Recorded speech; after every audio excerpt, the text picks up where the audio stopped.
इय्याका नअबुदु व इय्याका नस्तईन।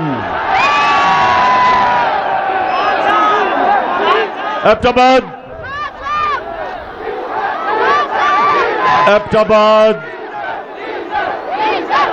इस शानदार और जुनूनी इस्तकबाल का दिल से आपका शुक्रिया अदा करता हूं। बहुत बहुत शुक्रिया। मैं आज आपके पास किसी मकसद से आया हूं। नौजवानों, डीजल और पेट्रोल की अभी बाद में बात करता हूं। पहले जिस मकसद से मैं आपके पास आया हूं, आपने थोड़ा सा सब्र करके मेरी बात सुनिए। मैं आज एबटाबाद में अपनी बहनों को खास तौर पे खराज तहसीन पेश करता हूं कि हमारे मुखालिफ वो ये कहते हैं कि गर्मी बहुत ज्यादा होगी, लोग नहीं निकलेंगे इस्लामाबाद में। ये मेरे बहादुर नौजवानों के लिए तो खैर गर्मी कुछ नहीं है, हमारी बहनों के लिए भी गर्मी कुछ नहीं है। इंशाअल्लाह कोशिश तो इंसान करता है, कामयाबी अल्लाह देता है, लेकिन ये मेरा ईमान है कि 20 तारीख के बाद जब मैं इस्लामाबाद की अपनी कौम को कॉल दूंगा, ये मेरा ईमान है कि जितने मर्जी भी ये कंटेनर खड़े कर दें, 20 लाख लोग से ज्यादा इस्लामाबाद आएंगे इंशाअल्लाह। एबटाबाद जरा फिर से, क्योंकि ये सारे डर डर के इस जलसे को देख रहे होंगे,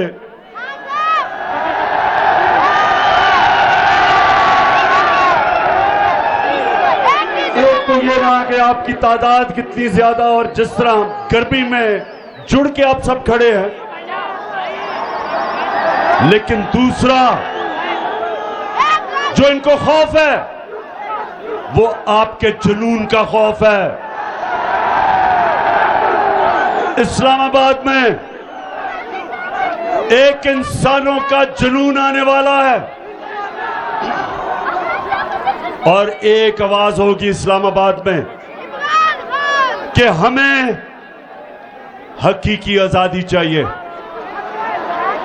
हमें इंपोर्टेड हुकूमत नामंजूर। इंपोर्टेड हुकूमत, ये एबटाबाद, ये आपका जुनून वो नहीं होना है जो होना चाहिए। इंपोर्टेड हुकूमत किसी सूरत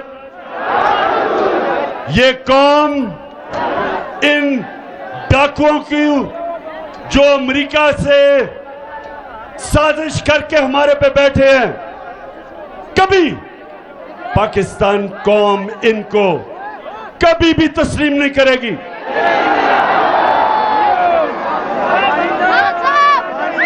एबटाबाद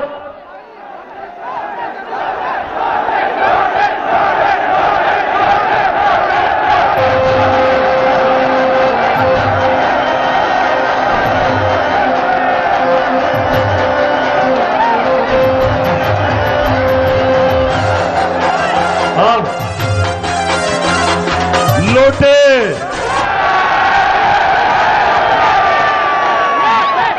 जहां तक मेरी गिनती है, पख्तूनख्वा में से तो सिर्फ एक लोटा निकला है, और जहां तक मुझे बताया गया अभी तक वो लोटा पेशावर आने की उसने जुर्रत नहीं की। इंशाअल्लाह जिधर भी ये लौटे जाएंगे पाकिस्तान में, जिधर भी जाएंगे इनको 2 नारे लगेंगे। 2 नारे क्या हैं?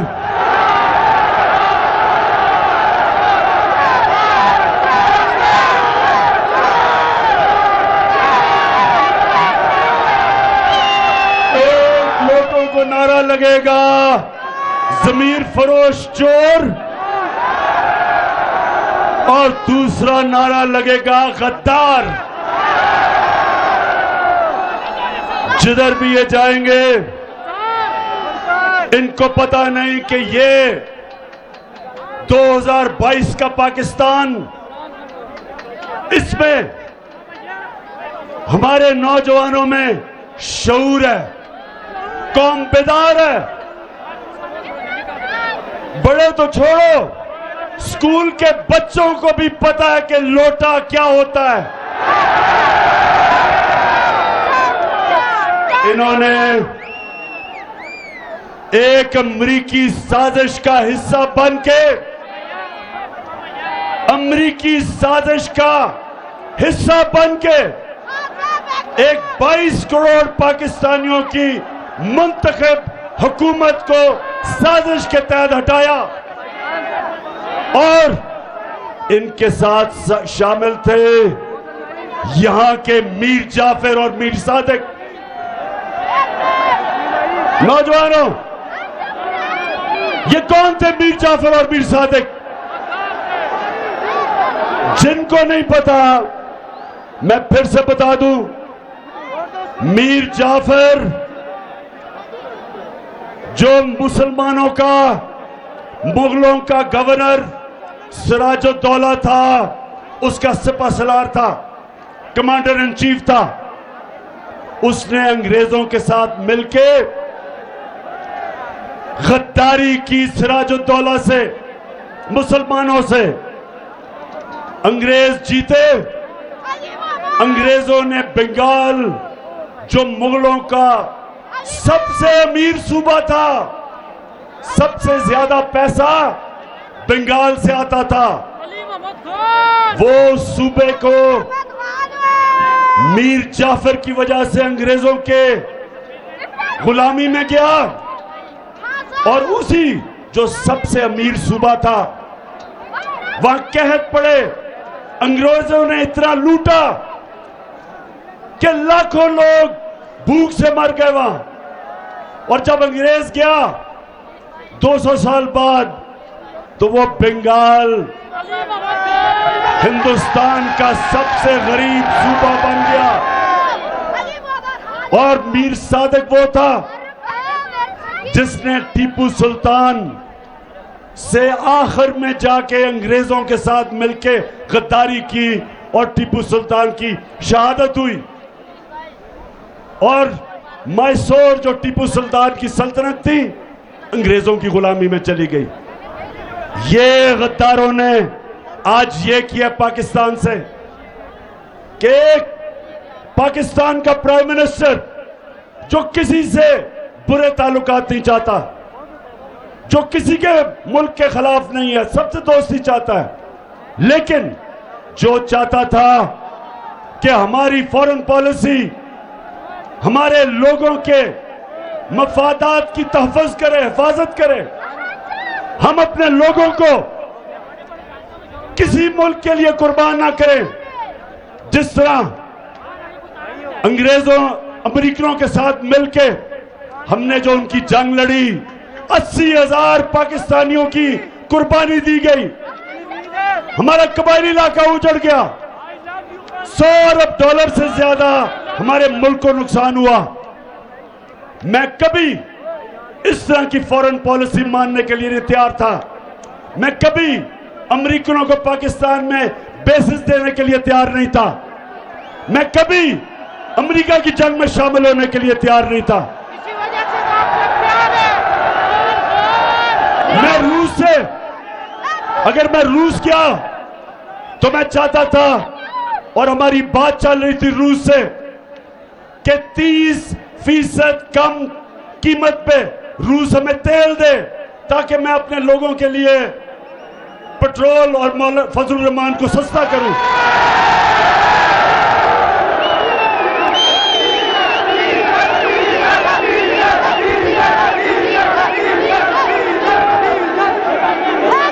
और उसके अलावा 20 लाख टन गंदम जो हमने खरीदी है रूस से, हमें 30% कम कीमत पर मिल रही थी।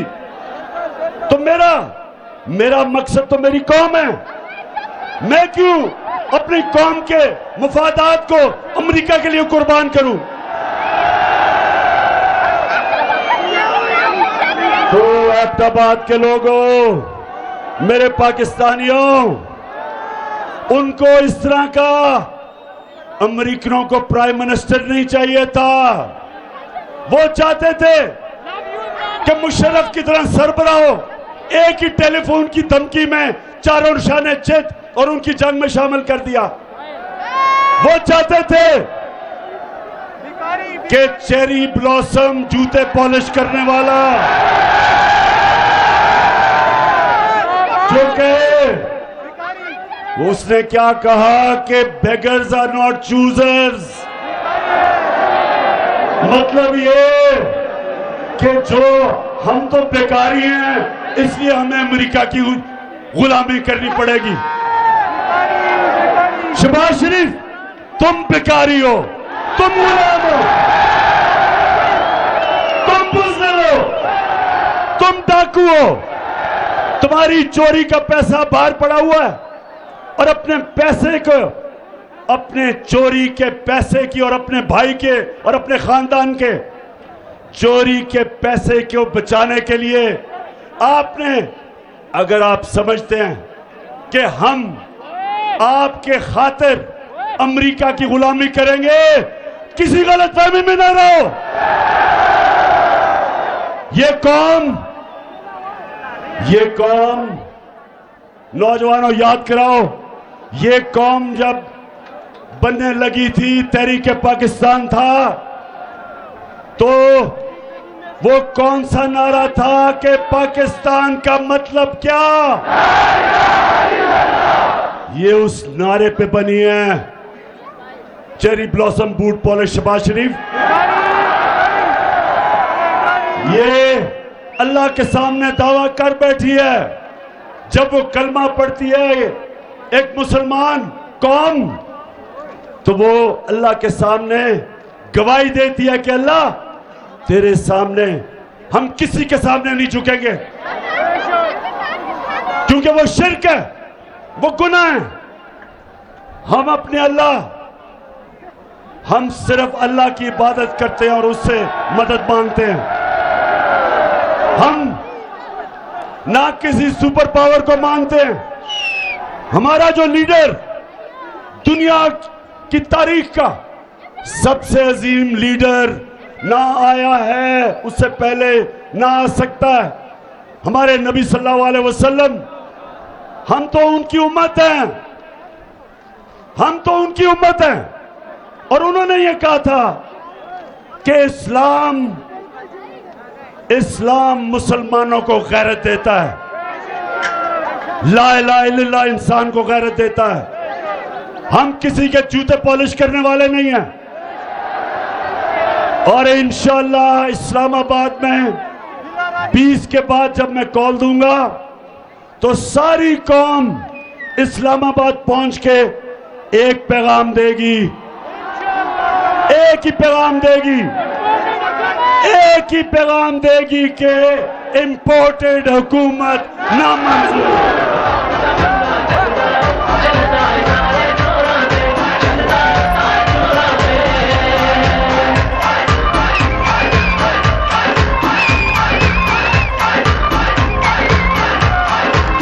मच्छे रंग देंगा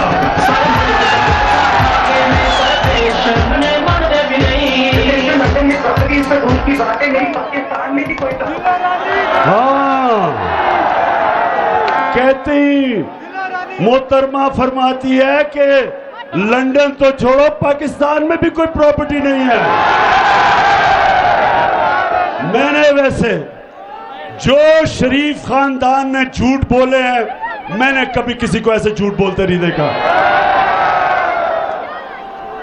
तो अच्छा, अब नौजवानों, बाशऊर नौजवानों, दिलेर नौजवानों और मेरी बहनों, सुनो जरा। मैं आज अपने मीडिया से एक सवाल पूछता हूं।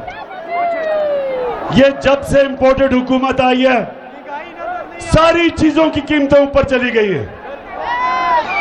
तो मैं अपने मीडिया से पूछता हूं कि कितनी दफा आप माइक लेके दुकानों में और बाजारों में जाके पूछा कि महंगाई है या नहीं है। हमारी बारी तो 4 रुपए टमाटर पड़ते था तो सारे बाजारों में फिरने शुरू हो जाते थे कि जी कितना नया पाकिस्तान। तो मैं चाहता हूं कि हमारा मीडिया हमारे से जो कर गया, और ठीक है मीडिया को करना चाहिए, मीडिया का काम है तनकीद करना, लेकिन ये जो अब इंपोर्टेड हुकूमत आई है, अब तो मुझे माइक नहीं नजर आ रहा कहीं जाते हुए। अब तो मीडिया के मेरे बड़े बड़े जबरदस्त मीडिया के हमारे लोग हैं। तो मैं जरा आज आपसे दरख्वास्त करता हूं कि खुदा के वास्ते जरा माइक लेके दुकानों में तो जाएं, बाजारों में जाएं, नौजवानों के पास जाएं। घी की कीमत पूछ लें कि घी कितना है, पूछे तो सही कीमतें किधर गई हैं, बिजली कितनी है, और अभी डीजल और पेट्रोल कितना है, पूछे तो सही लोगों से।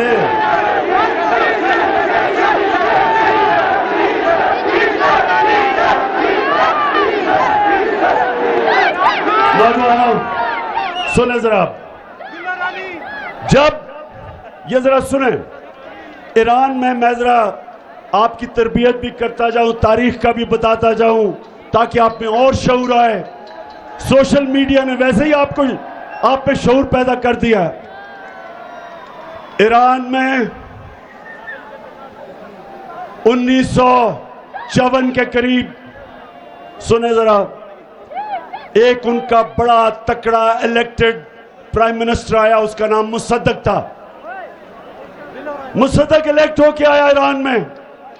उसे पता चला कि ईरान का जो तेल है, वो सारा तेल जो ईरान से निकलता है, उसका सारा पैसा अमेरिकन और बरतानियों की तेल की कंपनीज वो सारी पैसा बना रही हैं, और ईरान के लोगों को मिल कुछ नहीं रहा।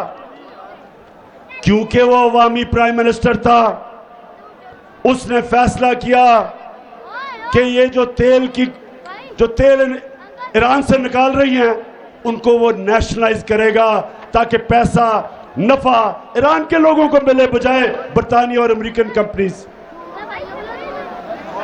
अमेरिका की CIA ने, और ये सब अब ये सारी चीजें अवेलेबल हैं, ये आप, क्योंकि ये रिकॉर्ड्स डिक्लासिफाई हो गए, आप सबको मिल सकते हैं।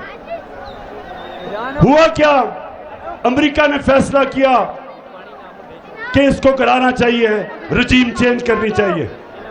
उन्होंने सबसे पहले चीज क्या की, उन्होंने मीडिया के ऊपर पैसा खिलाया, मीडिया को पैसा दिया कि टमाटर महंगे हो गए, प्याज महंगे हो गए। उसके खिलाफ, मुसद्दक के खिलाफ, पब्लिक को उसके खिलाफ करने के लिए मीडिया को उठाया।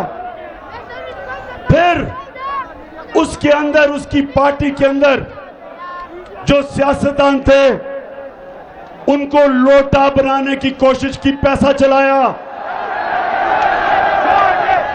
और फिर उन्होंने जो ऑपोजिशन पार्टीज थी, उन ऑपोजिशन पार्टीज को कहा कि इनके खिलाफ मुजाहरे करो। आपने देखा ही होगा, कभी डीजल कह रहे लॉन्ग मार्च करूंगा, और कभी ना बिलावल कह रहे मैं लॉन्ग मार्च करूंगा। कभी सारी 11 की 11 पार्टीज मीनारे पाकिस्तान में निकली इमरान खान को गिराने के लिए।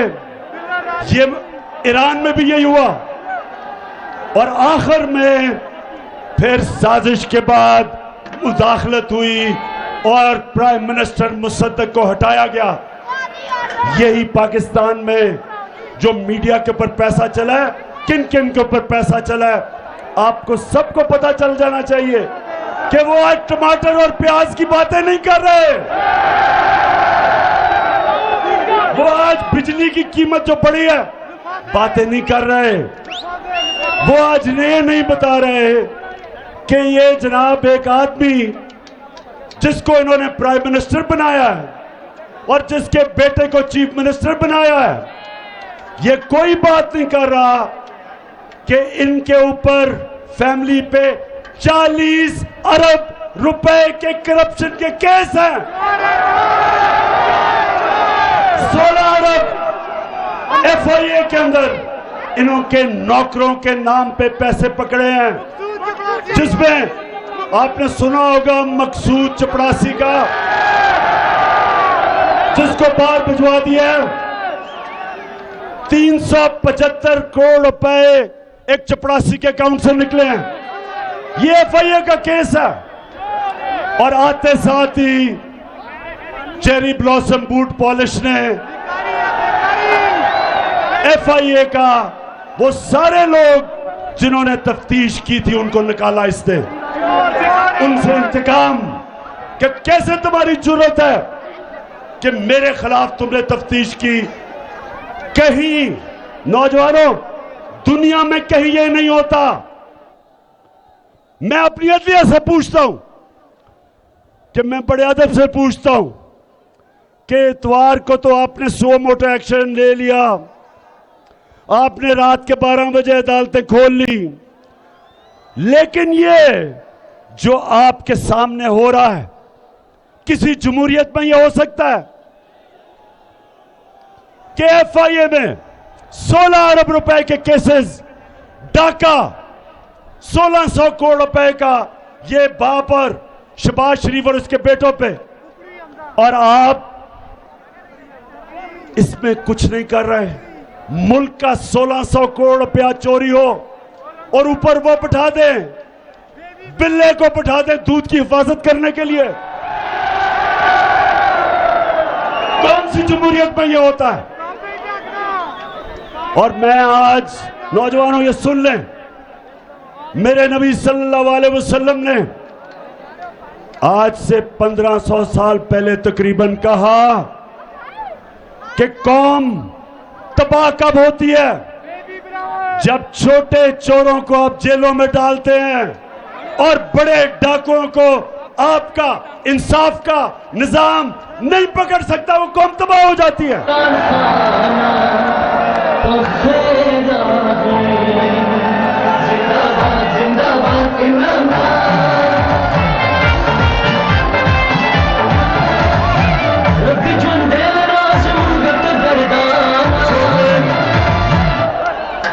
अब देखें, अब जरा नौजवानों जरा सुने, हमारे नबी सल्लल्लाहु अलैहि वसल्लम जिन्होंने मदीना की रियासत बना के एक ऐसी मिसाली रियासत बनाई कि कई सौ सदियों तक, कई सौ साल तक मुसलमान दुनिया की इमामत की उन्होंने, तो उन्होंने जब ये कहा कि छोटे चोरों को जब जेल में डालते हो और बड़े डाकुओं को आपका निजाम नहीं पकड़ सकता, कौम तबाह हो जाती है। छोटे चोर साइकिल चोरी करेगा, भैंस चोरी करेगा, मोटरसाइकिल चोरी करेगा, हाँ मुल्क में तो मुश्किल पड़ेगी, लेकिन कौम नहीं तबाह होगी। कौम तब तबाह होगी जब अरबों रुपया मुल्क से चोरी करके, और जब आप अरबों रुपया चोरी करते हैं आप बिस्तर के नीचे नहीं रख सकते, आप बैंक में नहीं डाल सकते, आपको मुल्क से बाहर भेजना पड़ता है। और जब अब मुल्क से पैसा बाहर भेजते हैं, डॉलर लेते हैं, जब डॉलर खरीद के मुल्क से पैसा बाहर भेजते हैं, डॉलर की कमी होती है। जब डॉलर कम होता है तो रुपया गिर जाता है, डॉलर ऊपर चला जाता है, रुपया नीचे। जब रुपया गिरता है, और जैसे ये आए हैं रुपया गिरना शुरू हो गया। जब रुपया गिरता है नौजवानों, तो महंगाई होती है, सब चीज महंगी हो जाती है, गुर्बत होती है, मुल्क तबाही की तरफ चला जाता है। आज एक एक दुनिया में मुल्क जो गरीब है, उन सारे मुल्कों पे एक चीज है, उनके पैसे वाले लोग पैसा चोरी करके मुल्क से बाहर लेके जाते हैं, और उनका इंसाफ का निजाम उनको नहीं पकड़ सकता।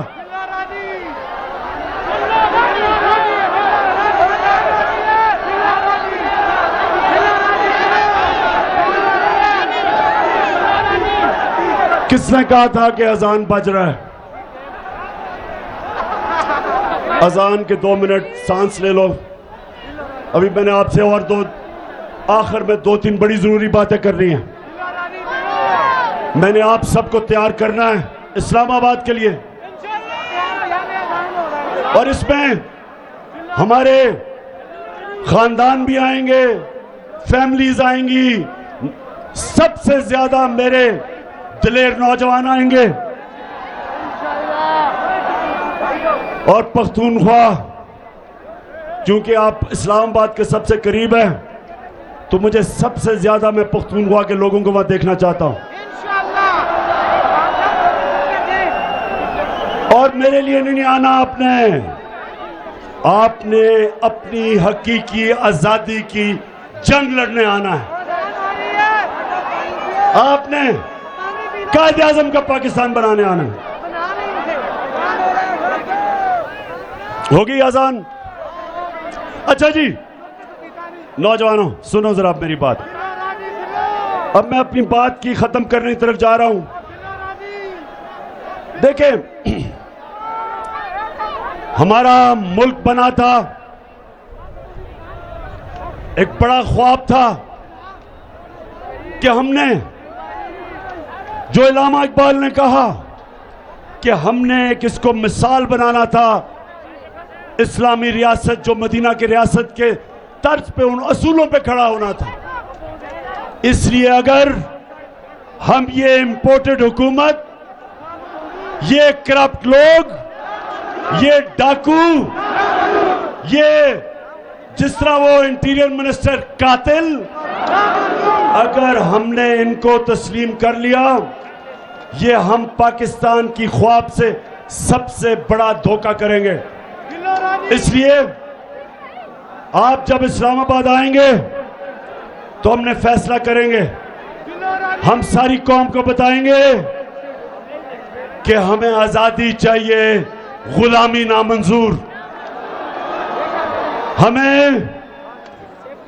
हमें राय हक चाहिए, हम अमर बिल मारूफ पे चलने वाले हैं।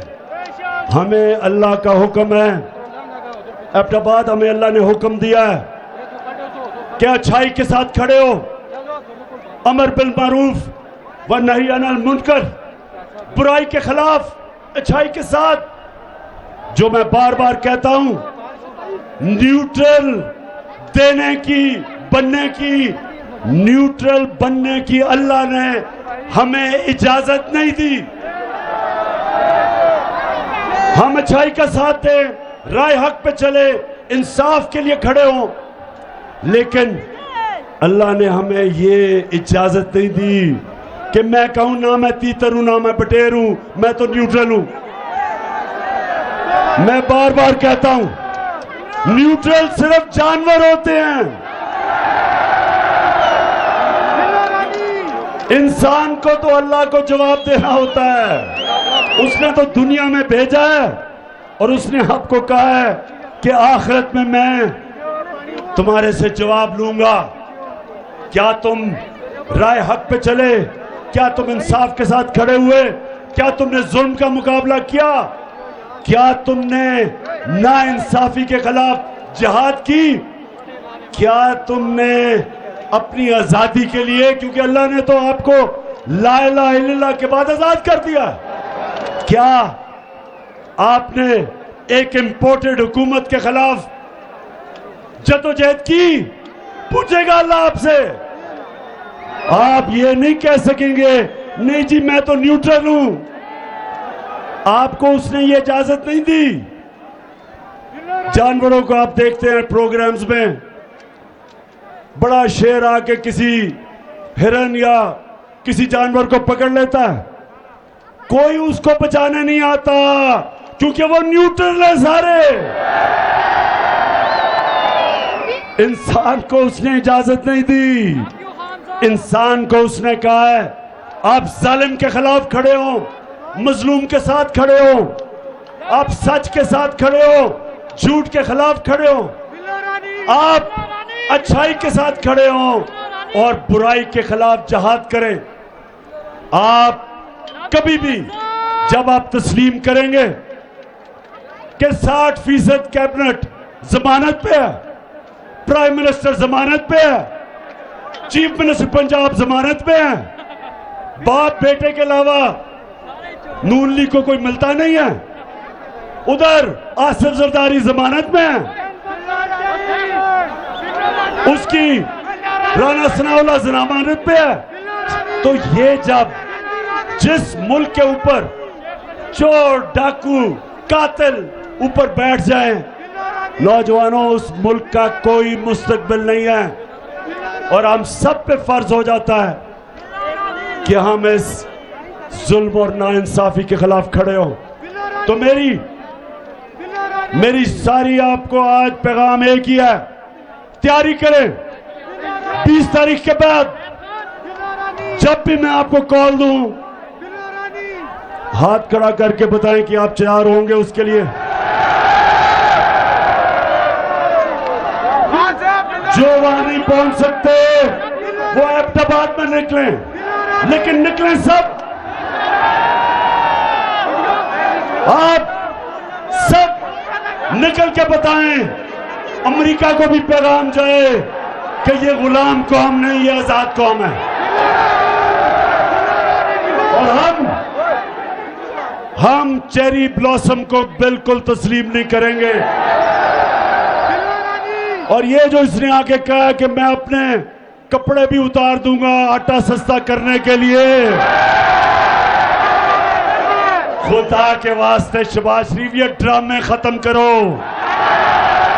तुम्हें लोग पहचान गए हैं, वो ऊंची बड़ी बड़ी हैट पहन के कभी किधर पड़ रहा है, वो ड्रामे कर रहा है कि मैं अपनी कपड़े उतार दूंगा। शहबाज शरीफ खुदा के वास्ते कपड़े ना उतारना, हम खौफ से मर जाएंगे। सिर्फ एक काम कर दो, वो जो तुमने और तुम्हारे भाई ने और तुम्हारे दामाद ने और तुम्हारे बेटों ने और नवाज शरीफ के बेटों ने और इसहाक डार और उसके बेटों ने जो तुमने पैसा चोरी करके बाहर लेके गए हो, बस वो आधा ही पैसा ले आओ, हम गंदम की कीमत खुद ही नीचे कर देंगे। ड्रामों का टाइम चला गया शहबाज। ये सोशल मीडिया का जमाना है, हर रोज या तुम्हारा झूठ पकड़ा जाता है या वो मरियम का झूठ पकड़ा जाता है। जलसा किया अभी पिछले दिनों में किधर पिंडी गेप में 4 बजे जलसा था, कोई लोग ही ना निकले, लोग ही ना निकले।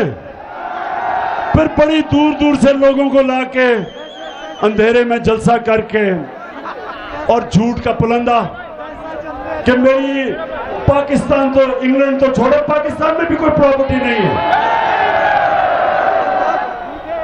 अच्छा, अब आखिर में एबटाबाद बाप का मैं शुक्रिया अदा करना चाहता हूं, जिस तरह आपने